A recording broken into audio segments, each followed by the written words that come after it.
Hello दोस्तों, आप सभी लोगों को मेरा प्यार भरा नमस्कार। आप सभी कैसे हैं? उम्मीद करते हैं आप सभी अच्छे होंगे। चैप्टर हम लोग का चल रहा था विद्युत धारा, उसका आज 5वां क्लास होगा। और आज के इस क्लास में हम लोग किरचॉफ के नियम पर आधारित महत्वपूर्ण क्वेश्चंस को देखने वाले हैं, जो कि एग्जाम के रिगार्डिंग काफ़ी ज़्यादा महत्वपूर्ण सवाल होते हैं। तो चलिए स्टार्ट करते हैं। और हम लोग इस क्वेश्चंस को एक लो लेवल से लेकर के हाई लेवल तक लेके जाने वाले हैं। तो किरचॉफ के नियम पर आधारित आपके सामने ये पहला सवाल होगा। इस नियम को सॉल्व करने से पहले किरचॉफ के नियम के बारे में आपको जानकारी जरूर होना चाहिए, जिसको मैंने पिछले क्लास में बता रखा है। जिन लोगों ने भी नहीं देखा है वो देख लेंगे, पूरी विस्तार से उसके बारे में चर्चा करी गई है। एक शॉर्ट व्यू आपके सामने हम जरा दे देते हैं, जिसकी सहायता से आप इन सारे सवालों को करने वाले हो। क्या है भाई वो नियम, क्या है, जरा आप यहाँ ध्यान देंगे कि किरचॉफ का जो वोल्टता नियम है सिग्मा आई आर बराबर क्या, सिग्मा आई आर, शायद यहाँ आपको दिख नहीं रहा होगा, हाँ, सिग्मा आई आर बराबर सिग्मा ई। ये आपका किरचॉफ का वोल्टता नियम है। या इसका मतलब ये है कि I1 R1 plus I2 R2 plus I3 R3 बराबर में E1 plus E2 plus E3। ये इसका मतलब होता है। अब यहाँ पे जो आप IR रखोगे, IR रखा जाता है वो आपका चिन्ह के साथ रखा जाएगा। मैंने बताया था कि इस नियम को लगाने के लिए आप लूप या पास में चलने की दिशा मानते हो, और अगर आप धारा की दिशा में चल रहे हो तो IR की वैल्यू क्या लोगे, प्लस, और अगर आप धारा के विपरीत चल रहे हो, अपोजिट चल रहे हो, तो IR की वैल्यू क्या लेना, माइनस लेना। E के लिए मैंने बताया था कि अगर आप चलने के दौरान अगर आप प्लस प्लेट से माइनस प्लेट पे जा रहे हो तो E की वैल्यू माइनस, और अगर माइनस प्लेट से प्लस प्लेट पे जा रहे हो तो प्लस। तो ये आपको नियम लगाने के साथ ये साइन के बारे में जानकारी होना चाहिए, जिसके बारे में मैंने पिछली क्लास में विस्तार से चर्चा करा है, ठीक है। और उसमें हम लोगों ने एक सवाल देखा भी था, ये आपका दूसरा सवाल होगा, इसको हम आज देखने वाले हैं। तो ये नियम आपके दिमाग में होना चाहिए, ठीक है। तो चलिए, ये जो सवाल आपके सामने आप देख रहे हो, तो यहाँ पे सर्किट में ऑलरेडी करंट दिखा रखा है, ठीक है। और करंट को आप खुद भी जो है एक बार अपने हिसाब से दिखा लेना, अगर आपको थोड़ी सी भी दिक्कत होती है तो। यहाँ आप देखिए तो यहाँ से करंट आ रहा है I1 और यहाँ से करंट आ रहा है I2। इस सर्किट में आपको I1, I2 और I3 की वैल्यू क्या करना है, I1, I2, I3 की वैल्यू निकालनी है। तो यहाँ पे ये I1 हो गया, ये I2 हो गया, और I3 के चक्कर में आप ना पढ़ो भाई, I3 के चक्कर में ना पढ़ो, आप अपने हिसाब से काम करो, ठीक है। उसने दे रखा, देने दो, कोई दिक्कत नहीं। यहाँ से आएगा I1, यहाँ से आएगा I2, तो यहाँ से जो मिल के जाएगा I1 आ रहा है, I2 आ रहा है, तो यहाँ से मिल के क्या जाएगा, I1 प्लस I2। अब ये I1 प्लस I2 जाएगा, मीन्स एक्चुअली में I3 है क्या, I1 प्लस I2, ठीक है। तो यहां से आपका ये करंट जा रहा है I1 प्लस I2। यहाँ पे मैंने एक वैल्यू छोड़ रखा है, एक मिनट जरा देख ले न्यूमेरिकल में क्या दिया है इसको जरा, हाँ, तो ये वैल्यू आपका 8 ओम दिया हुआ। तो यहाँ से I1 प्लस I2 जाएगा, फिर उसके बाद यहाँ पे आगे बढ़ेगा और I1 अपने घर चला जाएगा और I2 अपने घर चला जाएगा। मीन्स ये वाला सेल जो है I1 करंट निकाला था अपने पॉजिटिव टर्मिनल से, तो भाई इसके नेगेटिव पे I1 ही पहुंचेगा। और ये आपका I2 निकाल रहा है करंट, तो इसके नेगेटिव पे फिर I2, मीन्स जो सेल जितना करंट निकालेगा पॉजिटिव टर्मिनल से नेगेटिव पे उतना ही पहुंचता है, ठीक है। तो ये चीजें आपने यहां से दिखा लिया। अब उसके बाद आपको यहाँ पे पास लेना है, पास या लूप। लूप का मतलब एक बंद रास्ता, धारा के चलने का एक बंद रास्ता, ठीक है। तो पास लेते समय दिमाग में बस आपको इतनी सी बात होना चाहिए कि सारे के सारे रेजिस्टेंस और सेल कवर अप हो जाए, कोई छूटने ना पाए, ठीक है। तो भैया यहाँ पे एक पास तो आप इसको ले सकते हो, ये वाला लूप बन रहा है।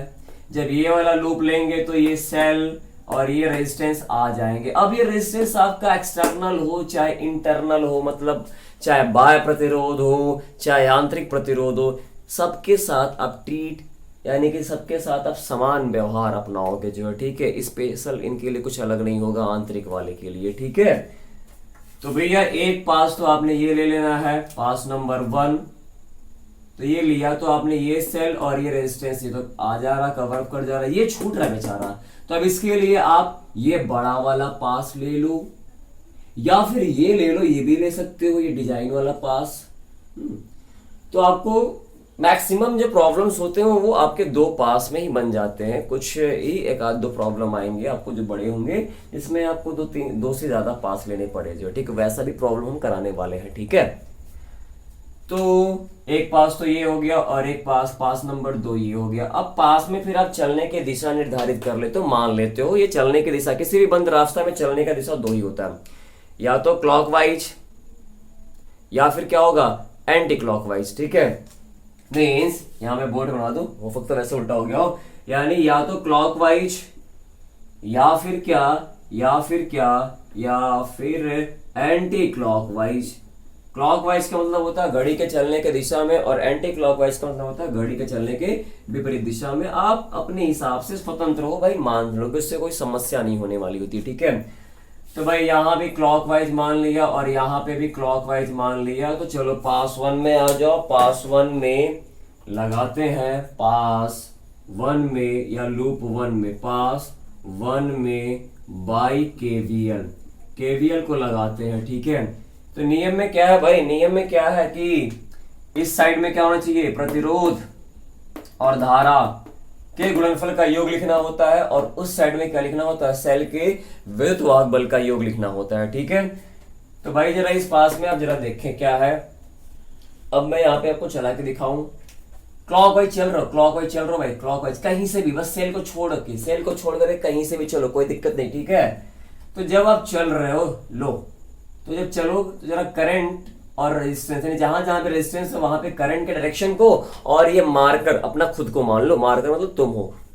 तो जहां जहां रेजिस्टेंस वहां पे करंट को और मार्कर के मूवमेंट को देखना कि कहां पे समान दिशा में मिल रहे हैं और कहां पे विपरीत मिल रहे हैं, ठीक है। लो भाई चलो यहाँ पे चलोगे तो चले, तो फिर क्या करंट इसमें इधर जा रही थी और तुम इधर गए, और यहाँ पे क्या हुआ, तुम इधर गए हो, करंट भी इधर ही जा रही है। मीन्स यहाँ तुमसे धारा विपरीत दिशा में मिली है और यहाँ धारा से मुलाकात क्या हुआ है, समान दिशा में हुआ है, ठीक है। यहाँ धारा तुमसे विपरीत मिली है और यहाँ धारा तुम्हारे दिशा में ही मिली है। तो जहां तुमसे विपरीत मिलेगी वहां पे बोला था माइनस, और जहां तुम्हारे दिशा में ही चली या धारा की दिशा में तुम चले तो वहां पे प्लस, ठीक है। एक बार फिर से देख लो, यहाँ पे आप क्लॉकवाइज चले हो तो करंट इधर और आप इधर गए हो, तो यहाँ पे क्या लिखोगे भाई, इस रेजिस्टेंस में कितना करंट है, लिखूं मैं यहाँ पे 0.5 I1 और ये माइनस होगा क्योंकि यहाँ पे धारा से मुलाकात विपरीत हुई थी, अपोजिट हुई थी, और यहाँ पे धारा के दिशा में धारा का मुलाकात जो है तुम्हारी दिशा में ही हुआ था, ठीक है। तो 1.5 और यहाँ पे करंट कितना है, I2 है और यहाँ लगा दिया माइनस नहीं बल्कि यहाँ पे प्लस होगा क्योंकि यहाँ पे धारा और तुम्हारे चलने की दिशा समान था, ठीक है। तो इसमें भाई यही 2 रेजिस्टेंस है, तो इनकी बात तो हो गई, चिन्ह के साथ बात हो गई। अब बात करते हैं सेल पे, किस पे बात करते हैं, सेल पे। सेल के लिए यानी E1 E2 की वैल्यू के लिए आप चले कैसे थे, क्लॉकवाइज ही चले थे। अब ये गलती मत करना कि IR के लिए तुम जो है क्लॉकवाइज चले और E के लिए अपोजिट चल दिया, तो तब फिर आपका प्रॉब्लम हो सकता, ठीक है। इसमें आपको चाहे किसी में भी चल रहे हो तो अगर जो व्यवहार IR के लिए वही व्यवहार E के लिए, मतलब अगर IR के लिए क्लॉकवाइज तो E के लिए भी क्लॉकवाइज, और अगर IR के लिए एंटी क्लॉकवाइज तो E के लिए भी एंटी क्लॉकवाइज। ये चीज आपको ध्यान रखना होगा, अदरवाइज यहाँ पे आप गड़बड़ करोगे तो फिर न्यूमेरिकल का सॉल्यूशन गड़बड़ हो जाएगा, ठीक है। देख वैसे ही मानो अगर आप 2 लोग आ रहे हो और मैं किसी एक को स्पेशल सेवा दूं और किसी दूसरे को, मैं एक को बैठने के लिए सोफा दूं दूसरे को नीचे बिठाऊं तो कैसा लगेगा, बुरा लगेगा ना भाई। तो यहाँ पे बुरा लगने का मतलब आंसर गड़बड़ आ जाएगा, ठीक है। तो दोनों के साथ समान व्यवहार, क्लॉकवाइज ही चले थे, चलो ना चलो, तो प्लस से किस पे गए, माइनस, बड़ी वाली प्लस छोटी वाली माइनस, और यहाँ पे माइनस से प्लस, तो यहाँ प्लस से माइनस और यहाँ माइनस से प्लस, तो ये वाली वैल्यू जो लिखी जाएगी -2.8 लिखी जाएगी, क्योंकि प्लस से माइनस पे गए थे, और यहाँ पे क्या होगा, माइनस से प्लस पे जा रहे हो, तो बोलो भाई कितना हो जाएगा, 2.0। ठीक है, और क्या हो जाएगा, यहां से देख लो, -0.5 I1 प्लस 1.5 I2 बराबर माइनस में 2.8, और 2 चला गया तो बचेगा माइनस में 0.8।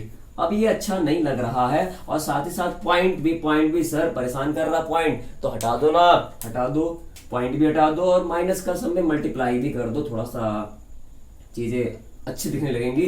ठीक है, क्या हो जाएगा, पॉइंट हटेगा, 10 से मल्टीप्लाई कर दो सब में, और माइनस से सब में गुणा कर दो, तो यहाँ पे बनेगा +5 I1 प्लस 15 I2।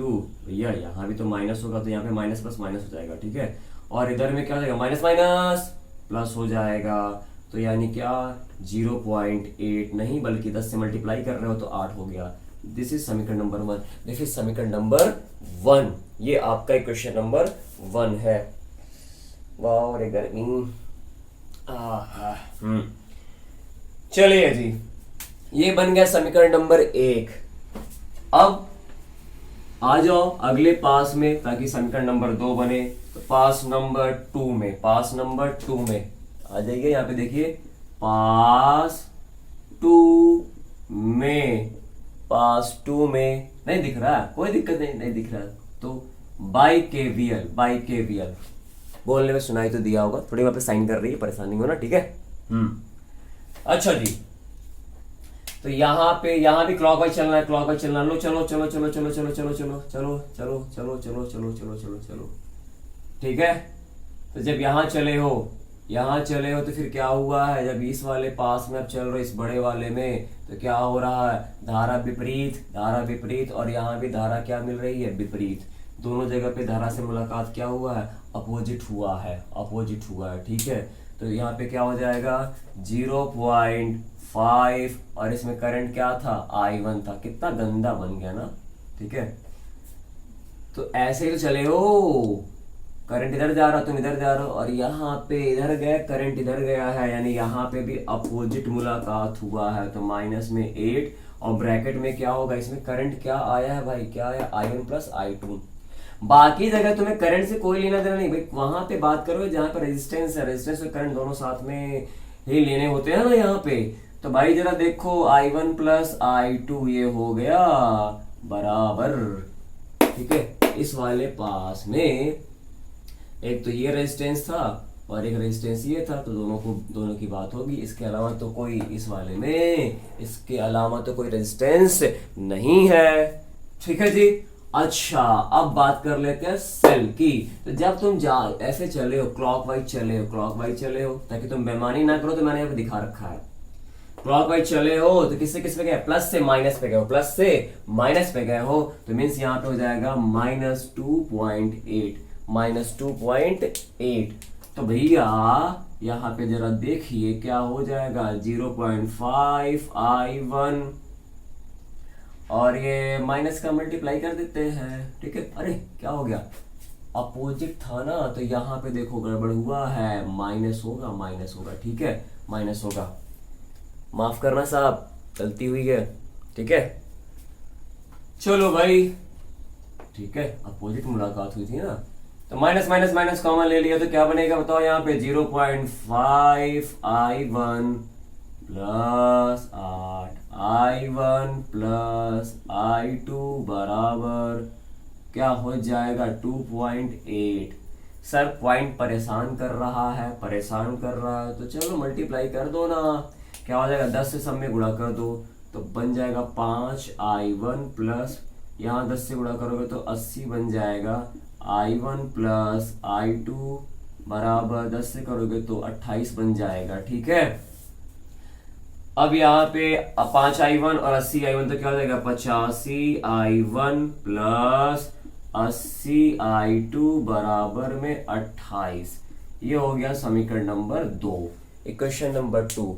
अब इन्हीं समीकरण को भाई जरा देखो, एक तो मैं यहाँ पे बना है इक्वेशन और एक यहाँ बना है वही 10th में जो इक्वेशन होता था 5x माइनस 15y बराबर 8, 85x प्लस 80y बराबर 28, यानी कि रैखिक युग्म समीकरण वाला, जिसको आप हल करने का प्रतिस्थापन विधि से करते थे या फिर विलोपन विधि से करते थे या फिर वज्रगुणन विधि से करते थे। आपको जो भी अच्छा लगे वो आप उसको लगा के कर सकते हो, ठीक है। चलो बट विलोपन विधि से ही कर लेते हैं, यानी इन्हीं दोनों को सॉल्व कर लेना है। विलोपन विधि में करना क्या होता है भाई, किसी एक का गुणांक बराबर करना होता है। गुणांक मतलब यहाँ I1 का गुणांक 5 है, यहाँ I1 का 85 है, तो चाहे I1 वाले का बराबर करो, यहाँ 85 है तो यहाँ 85 बना लो, या I2 वाले का यहाँ 15 है, यहाँ I2 वाले का 80 है तो 80 वाले का 80 और 15 है तो यहाँ तो इनको बराबर बना लो। बराबर बना के किसी एक को काट देना होता है और एक की वैल्यू निकाल लेनी होती है, फिर वो मान किसी भी इक्वेशन में रख करके हम दूसरे वाले को निकाल लिया करते थे। ये होता था आपका विलोपन विधि। तो भैया चलिए करते हैं, ठीक है। तो क्या हो जाएगा 85I1 प्लस 80I2 बराबर 28। जस का तस लिख लिया भाई। अब क्या करना, यहाँ 85 बनाना, इसमें जरा ध्यान देखो, यहाँ पे देखो 85 बनाने के लिए 5 में क्या करे, शायद 17 पचे 85 होता है भाई, देखो देख लेना, पहाड़ा मुझे नहीं मालूम है, याद नहीं है। 17 पचे 85 होगा, 17 पचे 85 फायर। तो 17 पचे यानी 17 से मल्टीप्लाई कर दो तो क्या देगा 85I1। अब जब गुणा करो सब में करना पड़ेगा भाई, एक बेमानी नहीं कर सकता, करेगा तो सब में करेगा, ठीक है। फिर 17 का यहाँ पे करोगे तो कितना हो जाएगा भाई, 17 दाम 170, 17 पच्चे 85, 8 255, शायद 255 और I2 हो जाएगा अब बराबर 17 कितना होगा भैया, पहाड़ा ही नहीं याद है मुझे, बताओ आप कर लेना, ठीक है। 17 119, देखो ना 8 फते ना 119 का होगा, 8 फते 56, 5 8 कम 8 5 13, 17 136। हाँ टेबल ही नहीं याद है, टेबल ही नहीं याद तो बच्चे को पढ़ाएगा क्या बंदे। हाँ ठीक है, चलिए जी आप लोग मेरे से अच्छा गुणा भाग कर लेते होगे, ठीक है। चलिए जी, यहाँ पे हमें क्या करना है, काटना है। तो क्या काटने के लिए, नहीं माइनस करना पड़ेगा ना, तो जहाँ पे माइनस जब करते हो हटाते हो तो जहाँ पे प्लस वहाँ पे माइनस, जहाँ पे माइनस वहाँ पे प्लस, ठीक है। तो भाई यहाँ पे प्लस है तो यहाँ पे माइनस, यहाँ पे माइनस है तो यहाँ पे प्लस हो जाएगा, और यहाँ पे प्लस होता क्या देगा माइनस हो जाएगा, ठीक है। ये कट गया, तो बोलो कितना आ जाएगा भाई, ये 255 है, बड़ा खतरनाक मान आ रहा है, ठीक है। 255 है और 80 है, ये भी प्लस में, तो कितना हो जाएगा 8 5 13 जोड़ लेना भाई, ठीक है। 255 और 80, 8 5 13 335 I2, ठीक है। 8 5 13 2 335 I2 बराबर 136 में से 28 चला जाएगा तो कितना बचेगा, 16 में से 8 गया और ये तुम्हारा क्या हो जाएगा, 2 में से 2 गया 0, 108, ठीक है। 108 खतरनाक मान आ गया भाई। I2 बराबर 108/335, इतना खतरनाक मान कैसे आ गया भाई, ठीक है। ठीक है, देख लीजिएगा। तो हो सकता है कि कैलकुलेशन में थोड़ा बहुत गड़बड़ या फिर सही है, ठीक है। I2 की वैल्यू इतनी आ गई, डिवाइड करोगे तो पॉइंट पे आंसर आएगा, ठीक है। फिर I2 का मान तुम किसी में रख देना, चाहे इसमें रख दो चाहे इसमें रख दो, तो तुम्हारा I1 की वैल्यू आ जाएगी। किसकी वैल्यू आ जाएगी, I1 की वैल्यू। तो I1 निकालना था, I2 निकालना था, और उसके बाद आपको I3 निकालने के लिए क्या करना पड़ेगा, नहीं दिख रहा है, नहीं दिखा। I3 निकालने के लिए क्या करना पड़ेगा, I1 प्लस I2 कर दोगे तो तुम्हारा I3 की वैल्यू भी आ जाएगी, ठीक है।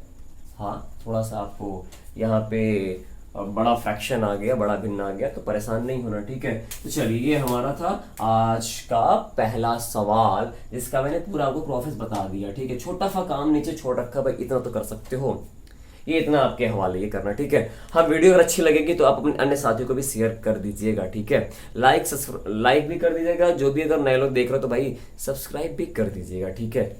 तो चलिए अब अगले न्यूमेरिकल पे आते हैं, अगले सवाल पे आते हैं। अगला और प्यारा सवाल आपके सामने हाजिर होने जा रहा है। तो ये आपके सामने दूसरा सवाल है। इसमें आपको इस परिपथ में प्रत्येक रेजिस्टेंस में बहने वाली करंट का मान निकालना है।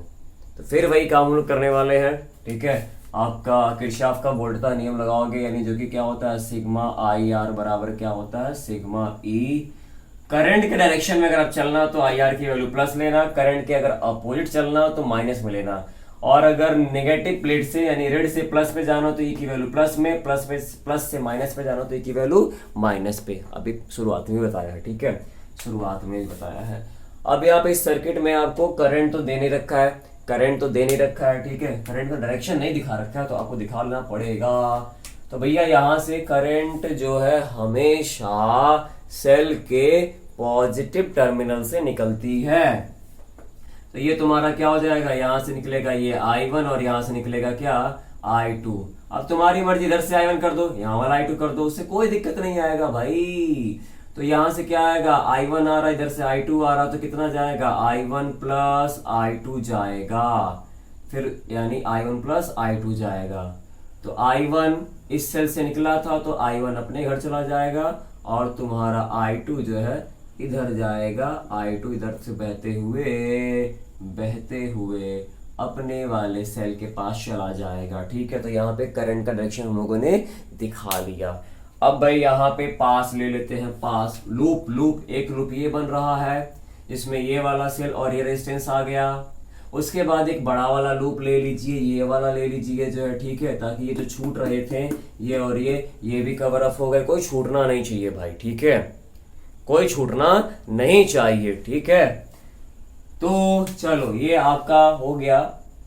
जैसे अगर आपके वहां कोई दावत है, आपके यहाँ कोई फंक्शन है, तो भाई अगर लोग खाने आए हैं तो आपका दायित्व तो क्या बनता है कि भाई कोई छूटे ना। हाँ, अगर कोई डबल दोबारा खा ले रहा तो फिर आपको ऑब्जेक्शन नहीं होना चाहिए, खाने दो भाई। ऐसे यहाँ पे भी कोई रेजिस्टेंस या कोई अगर सेल दोनों लूप में आ जा रहा है तो उससे कोई दिक्कत नहीं है, या दोनों पास में आ रहा है तो उससे आपको कोई समस्या नहीं होना चाहिए, ठीक है, आने दो।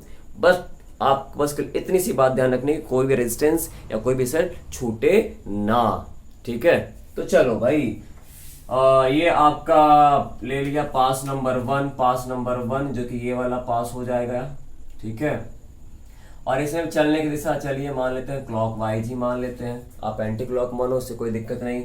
और ये वाला पास नंबर 2, और इसमें भी आपने क्या क्लॉक वाइज मान लिया। अब लगाते हैं किरचॉफ का नियम। किरचॉफ का नियम लगाते हैं पहले किसमें पास 1 में, किसमें पास 1 में बाई KVL किरचॉफ का वोल्टता नियम लगाते हैं भाई। तो जब आप यहाँ पे लगाओगे पास 1 में लगाने जा रहे हैं तो जरा देखिएगा चले कैसे हैं क्लॉकवाइज। तो अभी इस पे आप फोकस करिए, बाकी के बारे में मत सोचिए, इधर नहीं। अभी आप यहाँ पे इसमें चल रहे तो यहीं पे सोचिए, ठीक है। तो जब आप चल रहे हैं, मार्कर है, अपने आप को मानिए, ठीक है। और करंट का तो मैंने गली गली में दिखा रखा है। तो जब क्लॉकवाइज चल रहे हैं तो फिर क्या हुआ, आप धारा की दिशा में ही चले हैं, धारा का मुलाकात आपकी दिशा में ही हुआ है, ठीक है। एक बार फिर से देखिए क्लॉकवाइज, तो धारा भी इधर ही, मार्कर भी इधर ही गया है ना, तो यानी सेम डायरेक्शन। और इसमें एक ही रेजिस्टेंस आ रहा है, तो धारा के दिशा में ही आप चले हो, धारा का मुलाकात आपके दिशा में ही हुआ। तो यहाँ पे जो 10 है 10, और इसमें करंट बहने वाली कितनी है I1 प्लस I2, धारा की दिशा में चले हैं तो प्लस में होगा। और उसके बाद और कोई तो है नहीं। अब सेल की बात कर लेते हैं। तो जब आप चल रहे हैं तो किस से किस पे जा रहे हैं, माइनस से प्लस पे जा रहे हैं। तो माइनस से प्लस पे जाने पे ये वैल्यू क्या लिखी जाएगी, प्लस में लिखी जाएगी। तो जरा इसको सॉल्व कर ले, 10 से 10 कट जाएगा, 10 से कम 10, तो आ जाएगा I1 प्लस I2 बराबर में 1। ये बन गया समीकरण नंबर 1। कितना प्यारा सा क्वेश्चन बन गया, ठीक है, कितना प्यारा सा समीकरण बन गया। हाय रे गर्मी। अच्छा ये भैया पास 1 में। फिर बात कर लेते हैं पास 2 में। किसमें बात कर लेते हैं, पास 2 में बाई KVL किरचॉफ के वोल्टता नियम से। मीन्स कौन सा वाला, ये वाला, ये वाला, ये वाला। अब इस पे आप फोकस करिएगा, इस पे आप फोकस करिएगा। यहाँ आपको यहाँ से कोई लेना देना नहीं, ठीक है। इस वाले में बात करें, इस पे चक्कर लगाइए ना। वो भी कैसा, क्लॉकवाइज जब चलेंगे तभी तो सेल को मत देखिए अभी रेजिस्टेंस, क्योंकि इधर रेजिस्टेंस वाला ना, रेजिस्टेंस करंट को देखना होता है पहले, उसके बाद सेल को देखा जाएगा।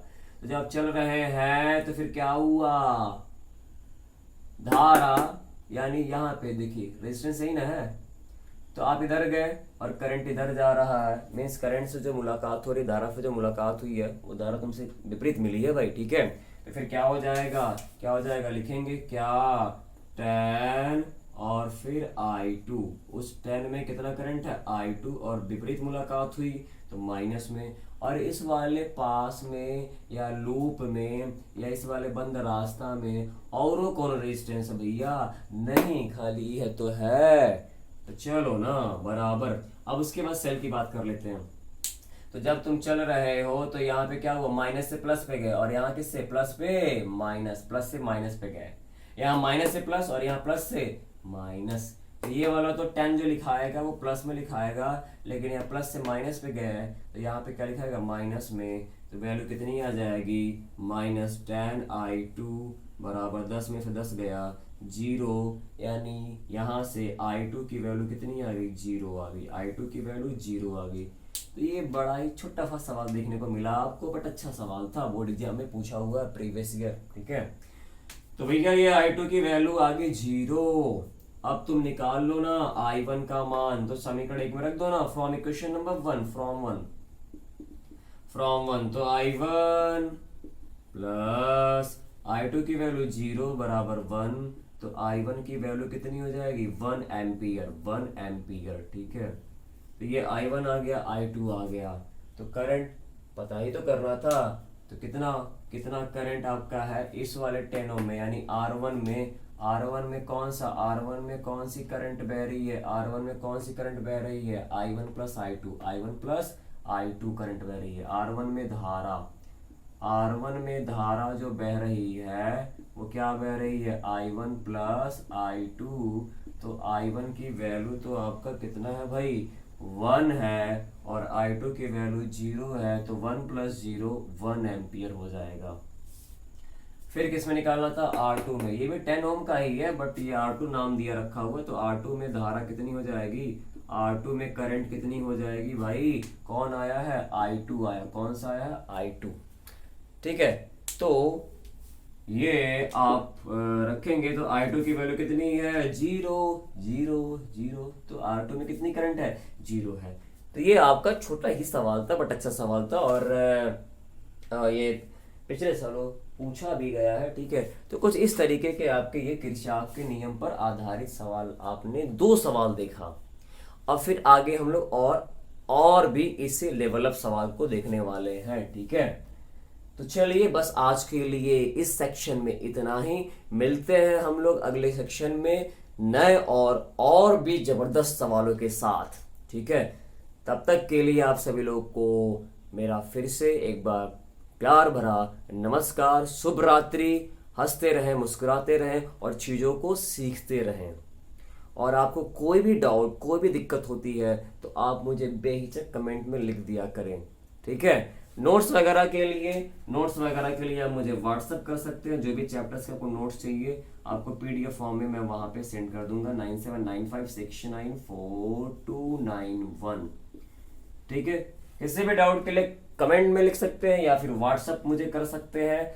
पूरी कोशिश करूंगा कि आपके डाउट, आपकी जो भी प्रॉब्लम हो वो दूर किया जा सके, ठीक है। अच्छा लगे तो आप लोग इसको जरा लाइक भी कर दिया करें, अपने अन्य साथियों को शेयर भी कर दिया करें, ताकि उन्हें भी इसका लाभ मिल सके। और ये कमेंट, ये लाइक हमें मोटिवेट करता है कि हम चीज़ों को और बेहतर से बेहतर आपके सामने रिप्रेजेंट करें, ठीक है। तो लव यू टू ऑल, और मिलते हैं अगले सेक्शन में नए चीज़ों के साथ, मीन्स नए प्रॉब्लम के साथ, अच्छी सी प्रॉब्लम के साथ, ठीक है।